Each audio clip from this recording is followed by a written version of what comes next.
السلام عليكم بنياتي وليداتي. نعاود لكم واحد القصه. هذا واحد الراجل عنده مسكين ما تيكسب ما يعلم، كيمشي للبحر كيضل يصيد داكشي اللي جاب الله كيجيبو لوليداتو.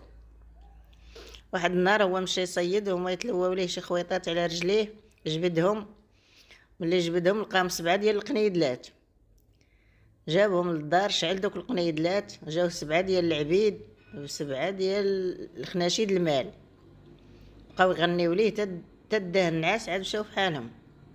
اليوم هكاك غدا هكاك ولا عندو الفلوس بزاف، ناض بنا واحد قصر كبير بحال ديال السلطان.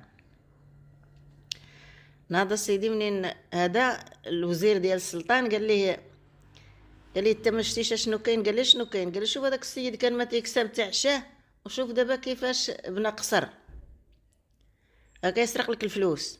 هو يعيطوا عليه، قال لي اجي نتايا كيفاش تبنيتي داك القصر؟ منين جاتك هذا المال باش بنيتي داك القصر؟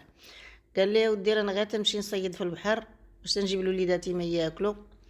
وناض سيدي هذاك جالس هكايا واقف في جنب الماء كنلوح الشبيكه، ويتلواو ليا شي خويطات على رجليا. ملي جبت هذوك الخويطات فيهم قنيدلات شعلتهم مع المغرب، جاوني 7 ديال العبيد و7 الخناشيد المال حطوهم ليا وبقاو يغنيو ليا تا داني النعاس ومشاو.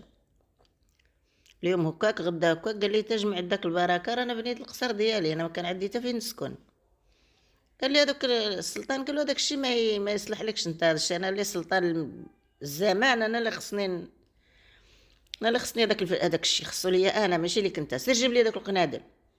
مشى سيدي جابهم ليه، شعلهم مع المغرب، جاو 7 العبيد و7 العصي، بقاو يقهلوا فيه هكبالك هكبالك هكبالك تسخف.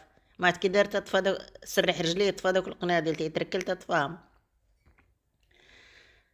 سيدي الصباح قال هذا الوزير اللي شراها ليا غادي نعيط للوزير. عيط ليه قال لي رانا خديت داكشي اللي خصني ديال المال، هاك انت هاد القنيدلات شعلهم انت وخذ اللي خصك.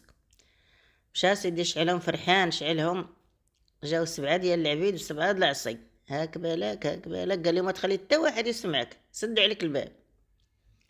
حتى قهلو عصا. ملي بقاو يصلخوا فيه بالعصا، ما عاد كي دار تركلته هو داك الشيء طفاو ليه الشميعات، عاد مشاو فحالهم دوك العبيد. ايوا هي هذيك. ناض سيدي مشى عند السلطان قال لي عطرا لي وطري، قالت انا قال لي خديت اللي خصني. هي هذيك. ايوا صافي السيد شد، ردوا لي قنيدلات وشدهم وبقى كيترزق بهم الله. وهذه هي حكايتي. بغيت نعاود لكم وليداتي هاد القصه. الا عطاك الله شي حاجه راه ما يحيدهاش لك العبد، داكشي اللي مكتوب لك في رزقك كيجيبو لك الله، واللي يحسدك كيعطيك. وهو هذا وليدي، الا عجباتكم القصه وبنياتي ديروا اشتراك، ان شاء الله قصه اخرى ان شاء الله.